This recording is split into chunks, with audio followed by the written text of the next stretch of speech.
We are here for the year until today. Journalists have been brutalized. Journalists have been beaten, and no one is doing that except security agencies that are supposed to protect us, that are supposed to work with us. So today we gather here as journalists, not representing particular media houses, but representing ourselves as journalists, representing our job, journalism, to decide on a way forward to tackle whatever that is being orchestrated against us and our job. With us are journalists from different media houses, represented by our de facto president, Abubakar Bowa. So, there you go. I want to thank you and welcome me here.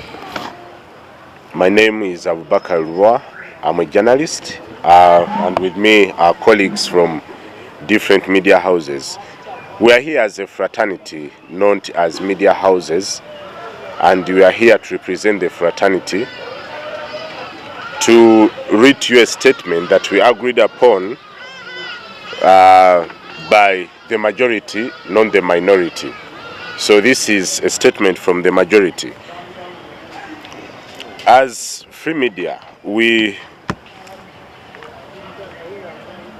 as independent journalists in Uganda, we have anonymously decided to take action against the acts of brutality by security forces towards journalists on duty.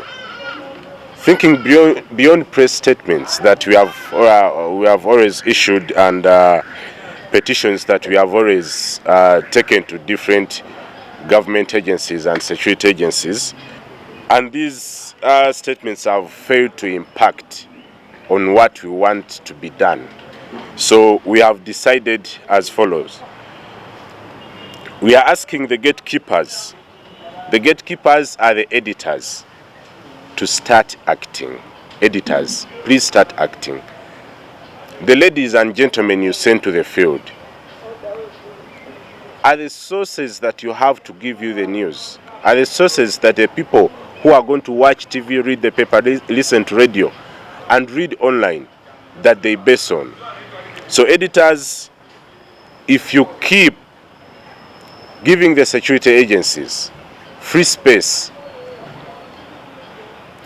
to talk whatever they want to talk, yet they are beating your own people, this story of security beating journalists will continue to arise. So we call upon you editors to stand up, stand on your legs.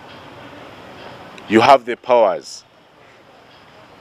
And then the media owners, you also have the powers. We know some of the media houses are owned by the government or the state. But these are people you employ who are being beaten.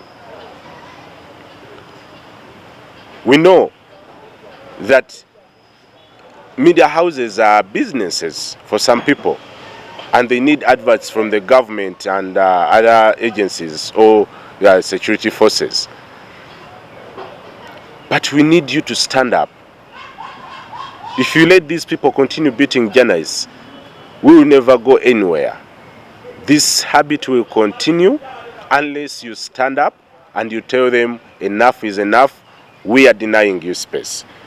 And then the other reason is about, we call upon the general public, please stand up whenever journalists are tortured. Because these are some of your brothers and sisters, some of them are your children. Use your media platforms to make all the necessary noise and condemn the act of brutality against journalists. We have our brothers and sisters who are still at university. So if they see this kind of habit that is happening, the kind of beating that we are going through, the course will have no meaning in the coming years. Give it 5 years if people are still being beaten like this. Even universities will have no students to take mask home. So, ladies and gentlemen out there, we call upon you to come and help us. People using social media, please help journalists, because the human treatment is so much and the pain is too much to our fellow journalists. Yes, we appreciate the apology, and then we appreciate the treatment that is going to be given to our colleagues who are injured during the scuffle. But before you give them the treatment, before you give them whatever you want to give them, carry out a thorough investigation of what really happened. Because when we leave home to come and work. We are not asking for handouts. If it was for asking for handouts, we would be like those other journalists who come to you and then start begging. We are not beggars.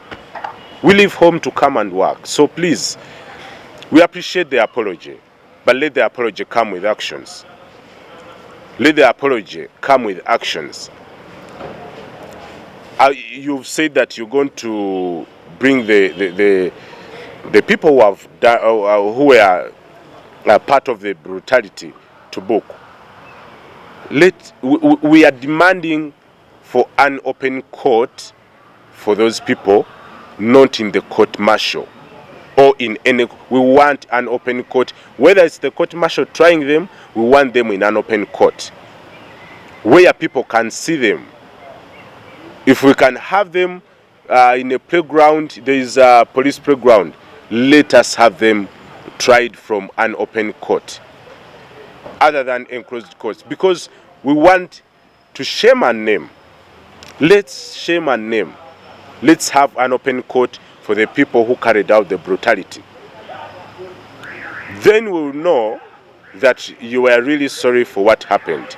And whenever they move, let people see them as brutal people. I looked at how a male soldier was beating a female journalist, and I wondered really what really happens in his home.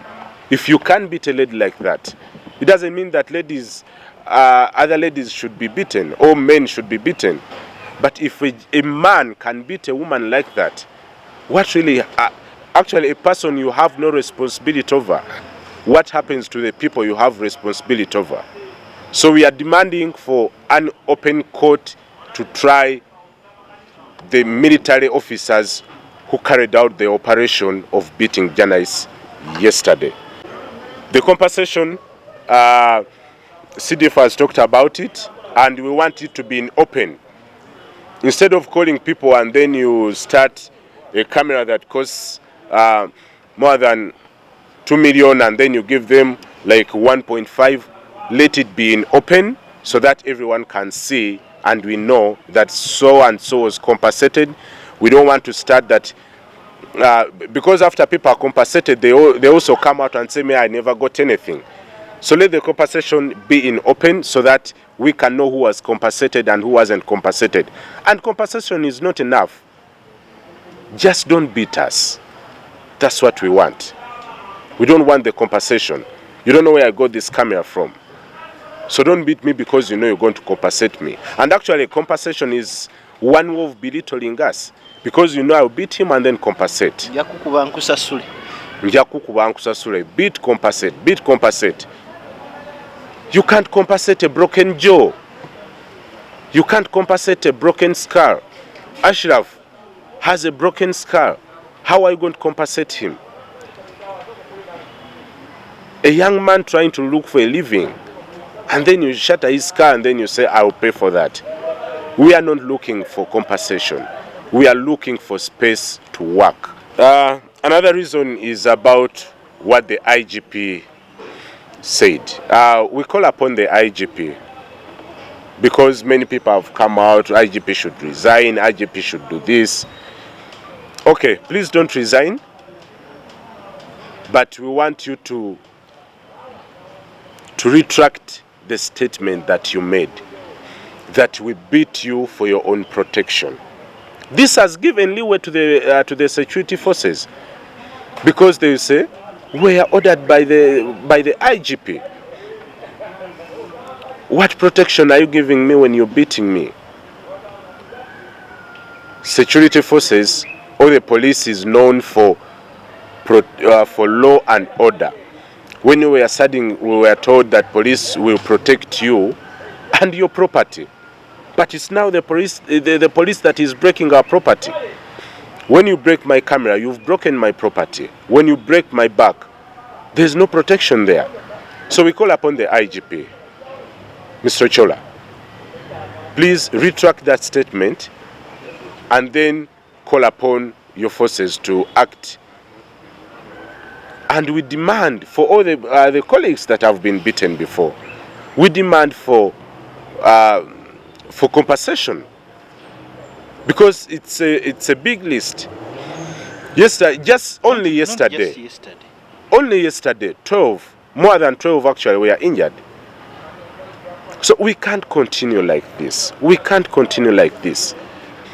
And then we call upon the president to talk to these people, because you are the commander in chief.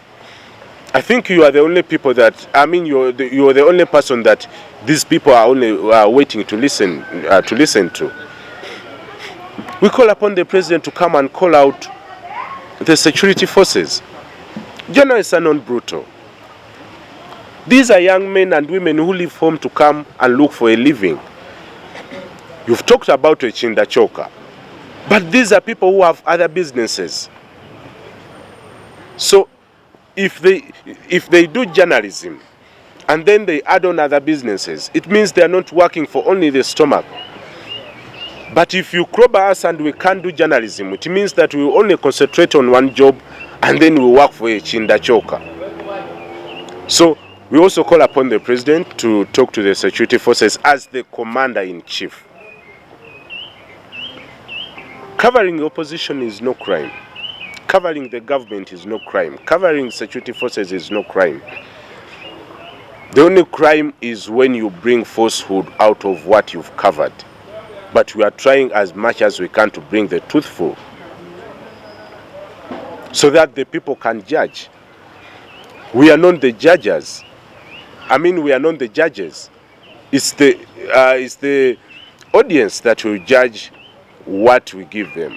And you always find people looking for a certain media house or a certain TV station or a certain newspaper or radio to listen to, because they believe it's the only source that gives them the truth.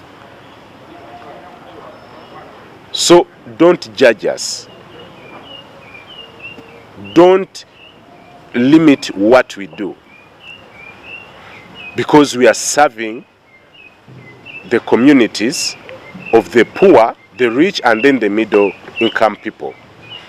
We are not serving anyone with interests. We are serving interests of Ugandans. We are serving the public. So the moment you beat us, you are making a dark state where people would be in darkness and they would not be able to know what is happening in the country. Treat us like the way you treated us during Corona. During the pandemic, you said we are the fourth estate. Yes, we know that. Let it show. Before you beat us, let us be the fourth estate that you talk about. I thank you. This is not funny. You should rework on the script that you are using to brutalize Ugandans and especially the journalists. It has been the same story and the same script. You beat people. After beating people, you organize press conferences. You write press statements to claim that you need footage to prove whether they were beaten or not. I don't know if you are waiting for a journalist to be killed to prove that they are beaten, because I wonder if we should take a step as journalists to raise money and subscribe to TV for you, to show you that these people are beaten and brutalized by your people. The acts you are doing are disenfranchising Ugandans and disenfranchising our profession as journalists. We saw your men acting like hyenas, acting in brutal, hooligan, criminal manner I saw an officer. What's the name of that guy who was commanding? From CMY. Chasing a woman. Chasing a woman in a miniskirt. You are frustrating our profession to the fact that women no longer want to be journalists. If you count here, the ratio is 1 to 9. But why? You are not doing us a favor to give us news. It's we doing you a favor to be journalists. I'll repeat it again as we've been saying it. The only way a journalist in Uganda can be patriotic is to accept to be a journalist. Patriotism and journalism can't come in the same line. The only patriotic thing about a journalist is to be a journalist, to tell stories as they are. But at the end of the day, you hide behind a pandemic to create another pandemic, to kill, to brutalize journalists. Fellow Ugandans, we are asking you to stand with us. Ashame them on social media. Boycott them. Reports are that even the police officers are good at even whatever purchasing sex workers. Dear sex workers, reject those guys. This is not funny. We are serious. Stop beating us. You can't beat someone's child, someone's daughter, and you claim to be paying them.